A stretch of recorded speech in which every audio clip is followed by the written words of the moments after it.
The topic today is language learning apps. Applications that reside on your cell phone that you can play to learn Spanish. Duolingo seems to be the 900-pound gorilla. There's lots of other variants, Babbel, for example. The question is if your objective is speaking fluency, are these going to get you there? Are these going to help you get there? How do they fit into that world? We're going to discuss that in depth today. My name is Scott Bryant. I'm a former user of these applications. I spent a lot of time with Babbel and some Duolingo. More importantly, I know a lot of people that have gone down this path that still do it and swear by it and love them. And I've been on Facebook forums where there's 20,000 members that use Duolingo, and I posed questions to these people about their efficacy, and we're going to get into all that. But look, I mean, let me just say this, they're popular. My gosh, I looked at the market capitalization of Duolingo. It's between $5 and $20 billion with a B. It speaks to the popularity, and they're obviously doing a lot really, really well.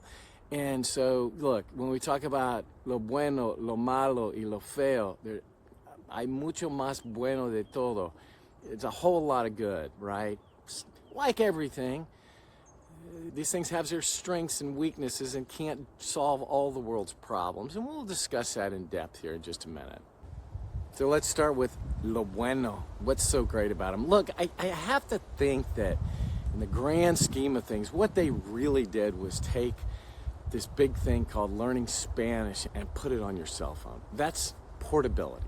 The fact that you can learn the language in little increments whenever and wherever you want is enormous. And there's a whole lot of people in this world that have aspirations of learning Spanish. You fit this into your day in these little increments. That portability is insanely helpful. The other thing, of course, they turn this into a game, right? Who hasn't seen the youth of our world become addicted to games on their cell phone? Well, in a sense, this is a game, the gamification of the learning of the language, and they do such a good job of that. People do it because they got to get their streaks, and they keep you hooked in doing this. So ultimately, what this does, it forms a habit that you do every day, and I'm so on board with that concept. Look, language learning and gaining fluency is a long game. It takes a long time to do. The process of learning incrementally every single day is huge. That habit is profound. That is one of the many elements that are super important to going down the path of fluency, right? You have to make that something that you can do repeatedly. It's not a dig in for a couple of days or a few hours and forget it and come back to it a week later. No, it's an everyday thing. So that is, in my opinion, the best thing about it, particularly when it comes to getting on the path to fluency. Last thing I'll say about the greatness of it is dirt cheap. Because it's a cell phone application, you're paying pennies in regard to something that's pretty profound. And again, you have to do the work, right? It provides the platform, the game, all that stuff, but it's cheap and you can do a lot of great things. Hence, it reaches the masses, and it has done that, and it's super good in all those regards. And now a few words on the lo malo, the things that it doesn't do as well.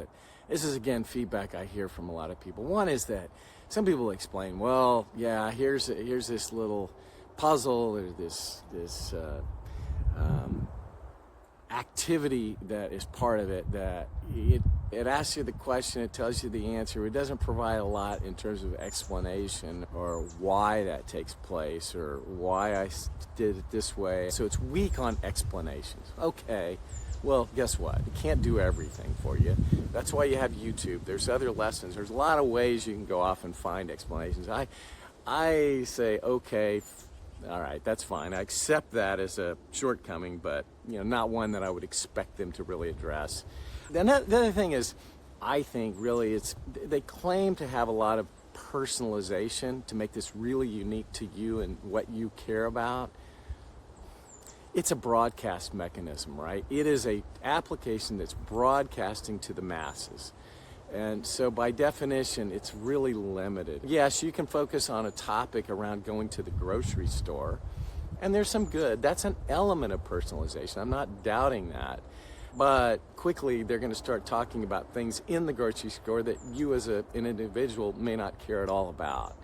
I always think of the fact that I've got limited brain capacity and I want to focus on stuff that I care about, not what it thinks I should care about. So let's just say there's limited personalization, but that comes with the territory. The other thing I would say is a lot of their games and activities that take place, all the exercises that you do, some of them fall into a repetitive flashcard environment that comes back. You see it once and then it comes back and it brings it back to you. There's actually very little intelligence associated with these things. They do some repetition, but some people find it annoying that, hey, I did this, I knew it the first time, and it keeps coming back, and I keep seeing this same activity over and over, and it gets a little annoying. It's, again, the intelligence, the AI, the ability to understand what you need to work on is really limited in that regard. So look, those are, in my opinion, pretty minor complaints as to the efficacy of this platform as a means to really get you down the path of learning the language, which is what it's all about. And now let's finish up with the lo feo, the ugly.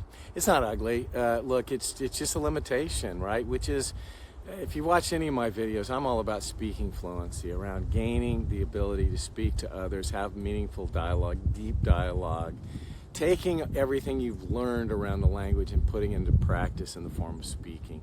This doesn't do that. And I don't think anybody really disagrees, to be honest. I have a friend, a personal friend that I was out at a social outing, and he told me that, yeah, he actually completed everything in Duolingo, beginning to end, went all that. And because he loves it, he started again, right? He's going back for round 2, I guess. Can he speak? No. He makes no bones about that. Can't speak at all. And again, I posed this question on the forums, on the big Facebook forums with 20,000, 30,000 members that do this. And nobody disagrees with that. It just doesn't do it. Because it's different.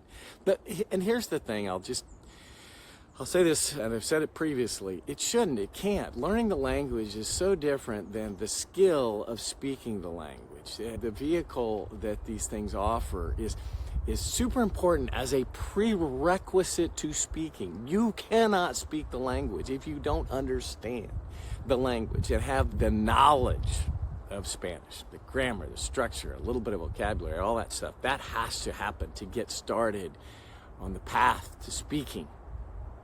But the applications themselves just really can't do it. They offer some things. Hey, talk to another member of Duolingo that's in another country, and you record yourself and send your video over, and then they give you a little feedback. And no, that's not going to make you fluent. Not even close. I mean, those little things are fun, interesting, nice, part of the game. Not going to get you there. Anyway, that's my thoughts on lo feo. Ok, y en resumen, mira, es un juego divertido que enseña el idioma.